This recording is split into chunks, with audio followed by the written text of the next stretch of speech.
કેમ છો ચિરાગભાઈ? એકદમ મજામાં. કેમ છો તમે નેવિલ? બસ એકદમ સરસ. જી નેવિલભાઈ. હાજી, આજનો મારો એક ક્વેશ્ચન છે કે કોઈ પણ બ્રાન્ડ ઇન્ફ્લુએન્સર માર્કેટિંગ શરૂ કરતા હોય તો એને ક્યાંથી શરૂઆત કરવી જોઈએ?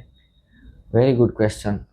બ્રાન્ડ ક્યારેય પણ ઇન્ફ્લુએન્સર માર્કેટિંગનું વિચારે ને ત્યારે સૌથી પહેલા એણે પોતાની પ્રોડક્ટની નિશ કઈ છે એ સમજી લેવાનું. ફોર એક્ઝામ્પલ, જો હું ફૂડ મારી બ્રાન્ડ છે તો ફૂડને લગતા કોણ કોણ ઇન્ફ્લુએન્સર છે એ મારે ફિલ્ટર આઉટ કરી અને એની સાથે કામ કરવું જોઈએ. નહીં કે કોઈ એવા ફોલોઅર વાળી વ્યક્તિને હું પસંદ કરું કે જે ખાલી માર્કેટમાં જાજા લોકો સુધી માહિતી પહોંચે. એટલે 2 થી 3 રીતે તમે આનું માર્કેટિંગ કરી શકો. એક તો તમારે માર્કેટમાં કેટલા લોકો સુધી પહોંચાડવું છે. બરાબર. બીજું, ખરેખર તમારે ફૂટપ્રિન્ટ્સ કેટલી જોઈએ છે, તમારે ત્યાં વિઝિટ્સ કેટલી જોઈએ છે, અથવા તો વોકિન્સ કેટલું જોઈએ છે.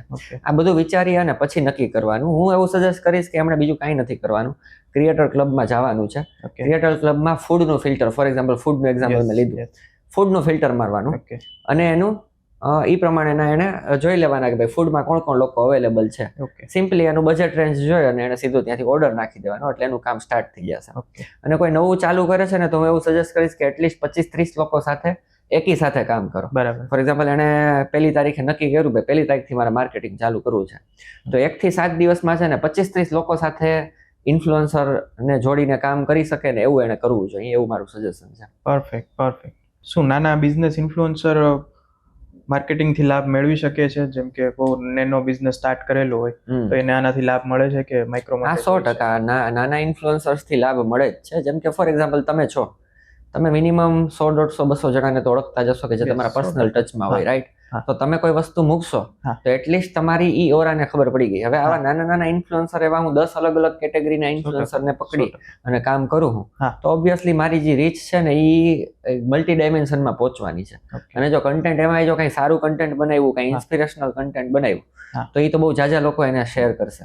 સો એ લોકોને બહુ ઓછા બજેટમાં સારો ફાયદો થશે. કોઈ પણ બ્રાન્ડ હોય ચિરાગભાઈ, એને કેટલી વાર રીલ્સ અથવા એનું બ્રાન્ડનું બૂસ્ટિંગ કરવું જોઈએ? બહુ સરસ ક્વેશ્ચન છે. શું કામે સરસ છે તો કે આ પ્રશ્ન લોકોના માઇન્ડમાં જ નથી આવતો. પહેલા તો તમે આ પૂછ્યો એ બહુ સારું કહેવાય. શું કામે? કેમ કે જે કંપનીઝ છે, જે બ્રાન્ડ છે, એ આટલું ડેપ્થમાં વિચારીને કામ નથી કરતી. જો કરે ને તો એકચ્યુઅલી એને રિઝલ્ટ મળે. હવે આજે તમારો સવાલ છે એના ઉપરથી હું કહીશ કે કોઈ પણ બ્રાન્ડ છે ને એને અલ્ટરનેટ ડે એક રીલ એટલીસ્ટ મૂકવી જોઈએ. સ્ટેટિક પોસ્ટ તો મૂકવી જ ના જોઈએ. રીલની વાત કરીએ તો એને દર અલ્ટરનેટ ડે એટલીસ્ટ એક રીલ મૂકવી જોઈએ. ઘણી બધી બ્રાન્ડ્સ હવે આજકાલ એવું કરે છે કે ભાઈ પર ડે 10 રીલ મૂકે છે. That is also okay thing. એમ કે ભાઈ તમે આજના જ દિવસે 10 રીલ મૂકો, અઠવાડિયા પછી બીજી 10 રીલ મૂકો, વળી પાછી 10 રીલ મૂકો, તો એ છે ને તમને કન્સિસ્ટન્ટલી ઇનપુટ તમને આવશે, લોકોનું રિઝલ્ટ મળશે એમ. સો હું એવું સજેસ્ટ કરીશ કે આ રીતે રીલનું ફ્લોટિંગ કરવું જોઈએ માર્કેટમાં. શું તમને એવું ભવિષ્યમાં લાગે છે કે મેઇન સેલ્સનું માર્કેટિંગ ખાલી ઇન્ફ્લુએન્સર જ કરી શકશે, નહીં કે સેલ્સનું પેલાની જેમ આપણે સ્ટાફ હાયર કરતા એના કરતાં વધારે ઇન્ફ્લુએન્સર માટે માર્કેટિંગ કરી શકે છે? યસ, એના કરતાં વધારે જ કરી શકે છે, 100%. સિમ્પલી હું તમને કહું કે પહેલા કોઈ કાર લોન્ચ થતી હતી, તો એ કાર લોન્ચની ઇવેન્ટમાં શું થતું હતું તો કે નોર્મલ જે નવા કાર લેવા વાળા હોય એને બોલાવે, એના ફેમિલી મેમ્બરને બોલાવે અને લોન્ચ કરે, કદાચ છાપામાં જાહેરાત આપે અથવા તો કંઈ એવું એક્ટિવિટી કરે જેથી કરીને લોકો ત્યાં આવે, રાઈટ? હવે શું થઈ રહ્યું છે તો કે ક્યારે 25-30 ક્રિએટર્સને બોલાવી અને એ કાર લોન્ચ કરે છે. સો તમારો પ્રશ્ન જે છે એ બહુ વ્યાજબી છે કે ભાઈ શું માર્કેટિંગની ટીમની જરૂર નહીં પડે? સેલ્સ અને માર્કેટિંગની ટીમ એ કેવું છે કે એ એક લોંગ ટર્મ એક્ટિવિટીનો પાર્ટ છે. એ તો જોઈએ જ, એના વગર કામ ન થાય, રાઈટ?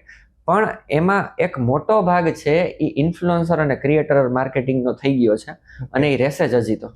ઇન્ફ્લુએન્સર માર્કેટિંગ કરવા માટેની કોઈ એવી સ્ટ્રેટેજી હોય છે? કારણ કે ઘણીવાર આપણે જોતા હોઈએ છીએ કે બહુ સારો એવો ખર્ચો કરેલો હોય ઇન્ફ્લુઅન્સિંગ માટે, સારા કેમેરામાં શૂટિંગ કરેલા હોય તો એ વાયરલ નથી થતું, પણ આપણા જે સામાન્ય નાના ક્રિએટરો છે એના દ્વારા એ જ રીલ બહુ એના કરતાં વધારે સારી રીતે મિલિયન્સમાં રીચ પહોંચે છે. એનું રીઝન શું હોય શકે?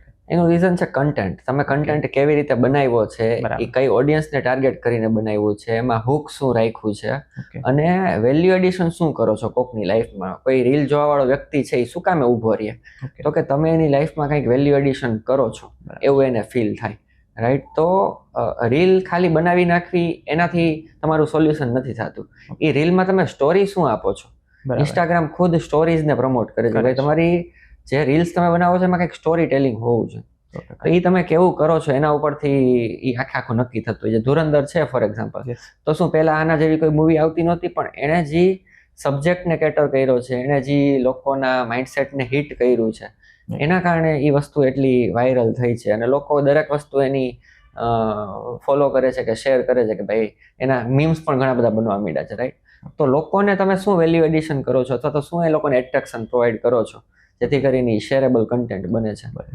સો એના માટે ઘણા બધા લોકો એવા છે કે જે સાવ રો કન્ટેન્ટ નાખતા હોય છે, તો એનું પણ વાયરલ જતું હોય છે. તો બહુ સિમ્પલ છે કે વેલ્યુ એડિશન તમે કરી શકવા જોઈએ માર્કેટમાં. કે સપોઝ કે મારી જ બ્રાન્ડ છે વ્રજ ઇન્ટિરિયર, તો એનું ઇન્સ્ટા પેજ છે, તો એમાંથી જ્યારે હું રીલ્સ પોસ્ટ કરું ને એટલી વાયરલ નથી થતી, અને એ જ રીલ જ્યારે હું કોઈ પણ બીજા ક્રિએટરમાંથી પોસ્ટ કરાવું ને તો એ જ રીલ વાયરલ થાય છે. એનું રીઝન શું હોય છે? સેમ રીલ કે રીલ એ લોકોએ નવી બનાવી હોય? નહીં, સેમ રીલ. હવે જો ઈ કેવું છે કે તમારી રીલ જોવી પડે અમારે, કેમ કે આવી રીતે હું બ્લેન્ક કોઈ ડિસિઝન કે સજેશન ના આપી શકું કે શું રીઝન હોઈ શકે. એક વસ્તુ એવી છે કે તમારા પોતાના પેજનું એન્ગેજમેન્ટ ઇન્સ્ટાગ્રામને એવું ખબર છે કે આની રીલ મારે લોકો સુધી પહોંચાડવાની નથી. તમારી આની પહેલા કોઈ એક્ટિવિટી નથી કરી, ફોર એક્ઝામ્પલ તમે એ રીલ પોસ્ટ કરી, એની પહેલા કઈ રીલ પોસ્ટ કરી છે, એ રીલમાં શું તમે પ્લોટ કર્યું છે, શું ઇન્સ્ટાગ્રામે એવું નક્કી નથી કરી લીધું ને કે ભાઈ તમે ખાલી પોતાના સેલ્ફ મજા માટે ઇન્સ્ટાગ્રામ વાપરો છો? બરાબર. તો આવા બધા ઘણા બધા ક્રાઇટેરિયા છે જેના કારણે નક્કી થાય. સેમ રીલ એક વ્યક્તિની વાયરલ થાય ને બીજાની ન થાય એ ઓબ્વિયસ છે, પણ એના માટે આલ્ગોરિધમનો પણ એક રોલ છે કે ભાઈ તમારી રીલ બીજાને બતાવું કે ન બતાવું, બતાવ્યા પછી એ લોકો એને ઊભી રાખશે કે સ્કીપ કરશે. અને તમારું અલ્ગોરિધમ તમે કેવું સેટ કરી દીધું છે કે જે બીજાએ પોતાનું અલ્ગોરિધમ એક અલગ લેવલે સેટ કર્યું છે, તો એના કારણે આ ફેર રહેતો હોય છે. બીજી વસ્તુ કે એ રીલ જો એને ટ્રાયલ રીલ તરીકે નાખી હોય, કેમ કે તમે ટ્રાયલ રીલ ન નાખી શકો. હમણાં જે રિસન્ટલી ઇન્સ્ટાગ્રામનું અપડેટ આવ્યું કે તમારા જો 1000+ ફોલોઅર હોય ને તો જ તમે ટ્રાયલ રીલનું ફીચર વાપરી શકશો. જ્યારે એ વ્યક્તિ ઓલરેડી 1000 ક્રોસ કરેલો હશે તો એ ટ્રાયલ રીલ વાપરી શકશે. તો ટ્રાયલ રીલ શું કરે છે તો કે એ અનેક લોકોને, નવા લોકોને મોકલે છે, ટ્રાય જ કરે છે કે ભાઈ આ હાલશે કે નહીં રીલ એમ. સો આવું પણ હોઈ શકે. એટલે એ પણ એક ચેક કરજો કે એને ટ્રાયલ રીલ તરીકે મૂકી હતી કે નોર્મલ રીલ તરીકે મૂકી. સો આવું હોઈ શકે. Thank you.